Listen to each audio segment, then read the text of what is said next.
کل تلاوت کرتے کرتے سورہ یوسف پڑھ رہا تھا۔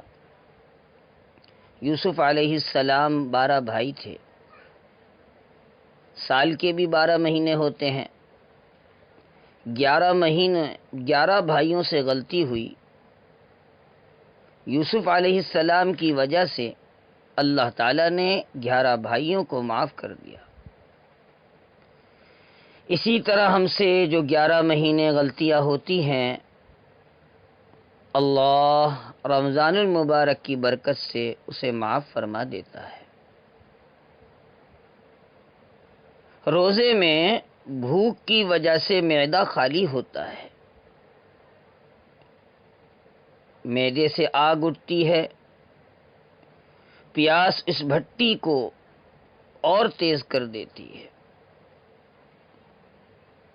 اللہ 11 مہینوں کے گناہوں کو اس میں ڈالتا جاتا ہے، ان گناہوں کو جلاتا جاتا ہے، یہاں تک کہ آخر میں اپنے بندوں کو پاک و صاف اور پاکیزہ بنا کر اعلان کراتا ہے، میرے بندوں، میں نے تمہیں دن کے روزوں اور رات کی تراویح کے بدلے بخش دیا ہے۔ کتابوں میں قصہ لکھا ہے، ایک یہودی بچہ رمضان میں مسلمانوں کے بازار میں کھا رہا تھا۔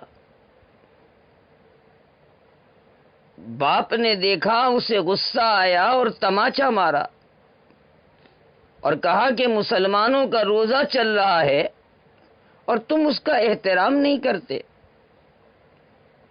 جب وہ مرا تو اس کے مسلمان پڑوسی نے خواب میں اسے جنت میں دیکھا۔ حیران ہو کر پوچھا کہ تم جنت میں کیسے؟ کہنے لگا، میرے اس دن کا فعل اللہ کو اتنا پسند آیا کہ اللہ نے مجھے ایمان دے کر جنت میں داخل کر دیا۔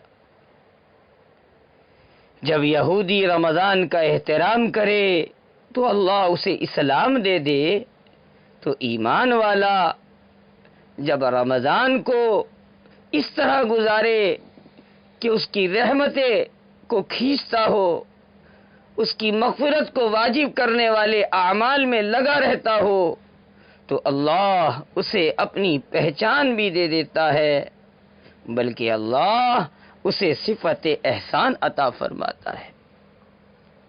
صفت احسان اسلام کی روح ہے، یہ تقوی کی منزل ہے جو انشاءاللہ آئندہ عرض کروں گا۔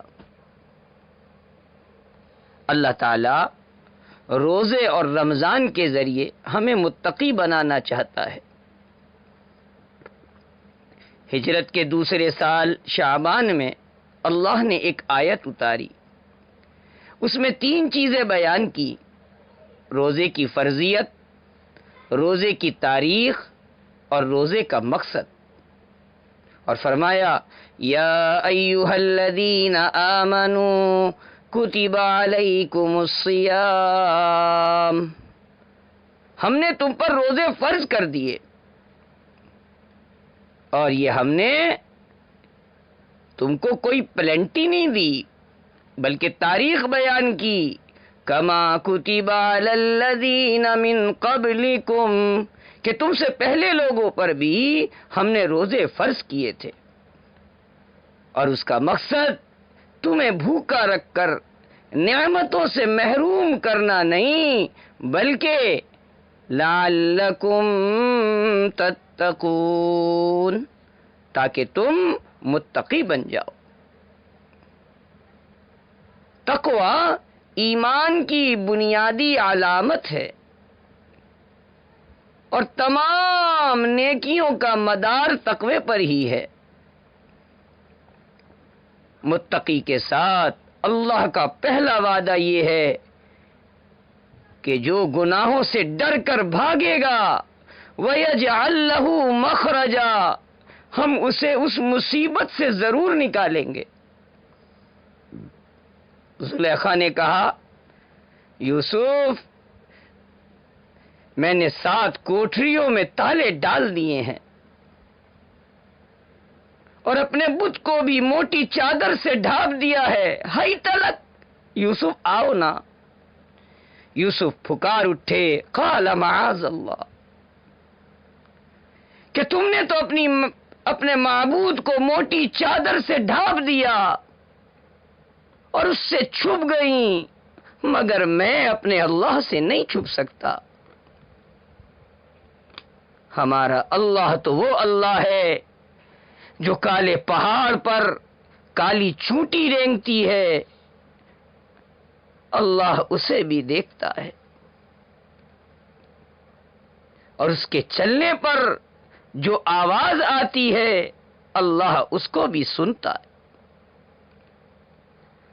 اللہ کہتا ہے یعلم خائنۃ الاعین کہ تمہاری خیانت والی آنکھ کو بھی جانتا ہوں، اور آنکھ تو آنکھ، وما تخفی الصدور، تمہارے دلوں میں جو چھپا ہوتا ہے میں اسے بھی جانتا ہوں. تو یوسف علیہ السلام گناہ سے بھاگے. اللہ نے 7 بند دروازے ان کے لیے کھولتا چلا گیا. وَيَجْعَلْ لَهُ مَخْرَجًا. اللہ تعالیٰ کو یوسف علیہ السلام کی یہ ادا اتنی پسند آئی کہ ایک سورت کا نام ہی سورہ یوسف رکھوا دیا.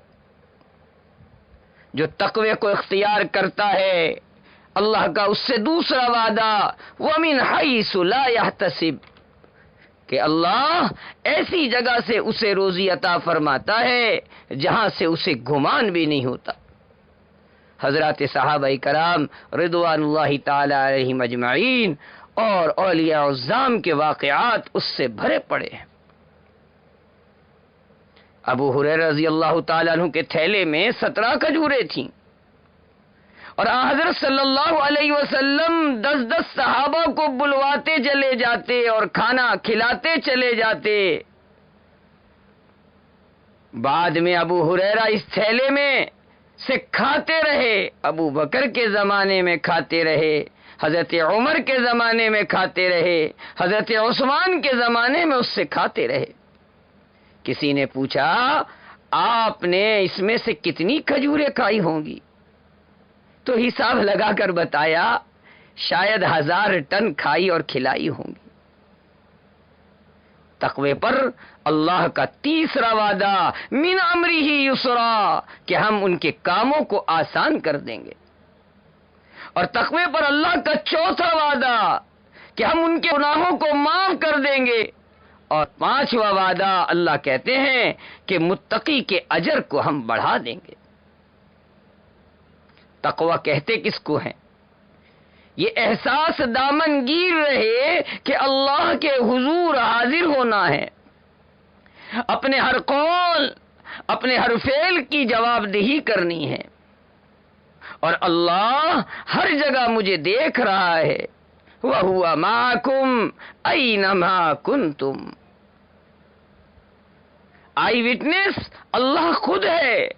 کرامن کاتبین اور اقرا کتابک یہ تو اتمام حجت کے لیے ہے.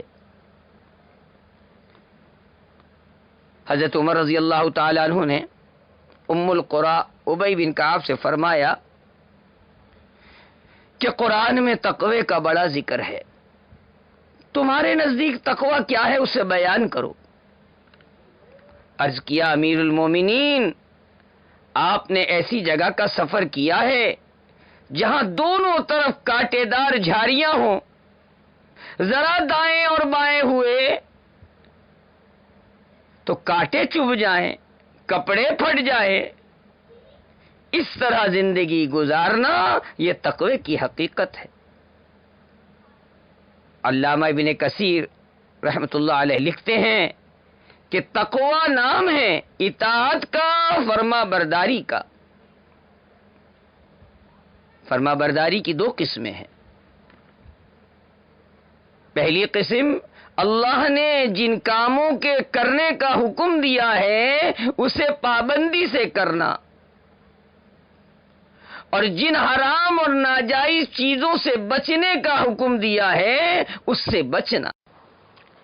تقوی کے 3 مدارج اور اس کی مزید باتیں انشاءاللہ آئندہ عرض کی جائیں گی۔ اللہ پاک رمضان المبارک اور اس کے روزوں کی برکت سے ہمیں تقوی نصیب فرمائے اور ہمارا حشر متقین کے ساتھ فرمائے۔